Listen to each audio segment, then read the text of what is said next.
नमस्कार, news express पर आप सभी का बहुत स्वागत। मैं हूं आपके साथ अभिषेक पुंडीर। आपको याद होगा कि किस तरीके से नई शराब नीति के मामले में दिल्ली के पूर्व मुख्यमंत्री अरविंद केजरीवाल को जेल में रखा गया था।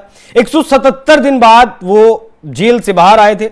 मतलब चुनाव से कुछ दिनों पहले उनकी गिरफ्तारी हुई थी। हालांकि चुनाव प्रचार के दौरान उन्हें जमानत दी गई थी, लेकिन फाइनली कोर्ट ने उन्हें जमानत दे दी थी और फिलहाल दिल्ली के पूर्व मुख्यमंत्री अरविंद केजरीवाल जेल से बाहर है। लेकिन अब जो दिल्ली की मौजूदा मुख्यमंत्री है रेखा गुप्ता, उनकी तरफ से एक बयान आया है और उस बयान में उन्होंने कहा है कि अब फिर से दिल्ली के पूर्व मुख्यमंत्री अरविंद केजरीवाल कभी भी किसी भी वक्त गिरफ्तार हो सकते हैं। दिल्ली की मुख्यमंत्री रेखा गुप्ता एक कार्यक्रम में थी।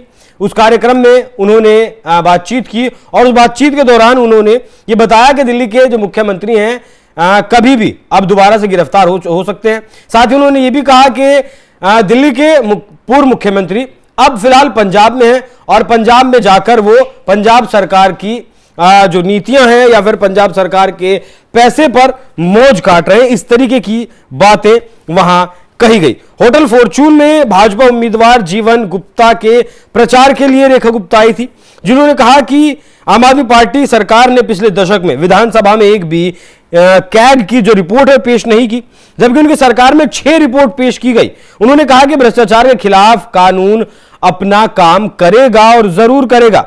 उन्होंने आरोप लगाया अरविंद केजरीवाल के ऊपर कि उन्होंने अपने खारिज मंत्रियों और अधिकारियों को पंजाब ले जाने का काम किया।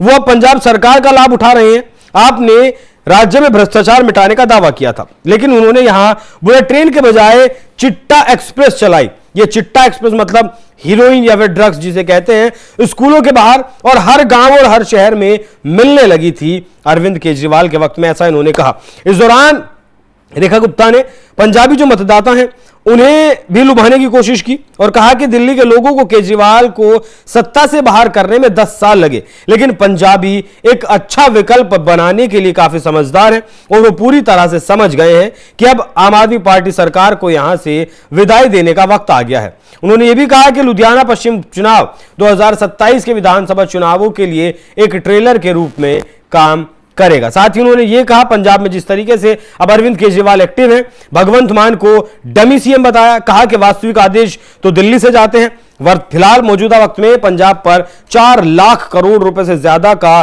कर्ज चढ़ चुका है, जिसका जो खामियाजा है वो पंजाब के लोग भुगत रहे हैं।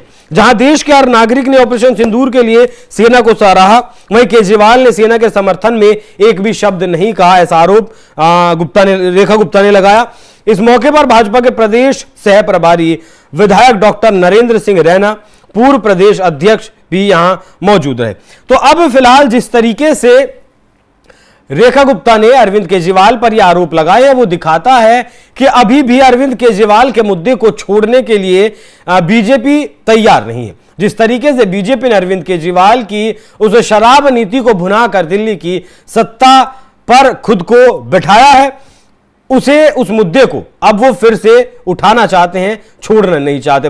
बीजेपी की तरफ से कई बार दावा ऐसा भी किया जाता है कि पंजाब से अरविंद केजरीवाल राज्यसभा जाने की तैयारी कर रहे हैं। हालांकि अब तक ऐसे दावों में कोई सच्चाई दिखाई नहीं दी है, लेकिन जिस तरीके से अगर कहें कि एक भविष्यवाणी रेखा गुप्ता ने अरविंद केजरीवाल के लिए की है, वो कहीं ना कहीं इस तरफ इशारा करती है कि क्या एक बार फिर अरविंद केजरीवाल जेल जाने वाले हैं, क्या एक बार फिर अरविंद केजरीवाल की गिरफ्तारी होने वाली है। और अगर गिरफ्तारी होने वाली है तो जब अदालत की तरफ से जमानत दी जा चुकी है और किसी तरीके के सबूत अरविंद केजरीवाल के खिलाफ नहीं मिल पाए, तभी अरविंद केजरीवाल को जमानत दी गई, तो क्या अब पहला सवाल तो यह कि क्या अब कोई नया सबूत जो जांच एजेंसियां हैं ईडी और सीबीआई जो अरविंद केजरीवाल के खिलाफ जांच कर रही हैं उनके हाथ कोई नया सुराग लगाए, या फिर कोई नई प्लानिंग अरविंद केजरीवाल के खिलाफ पंजाब में 2027 में चुनाव होने वाले हैं, क्या उसकी जमीन उसकी प्लॉटिंग बीजेपी अभी से तैयार करने में जुट गई? तो बहुत सारे सवाल हैं।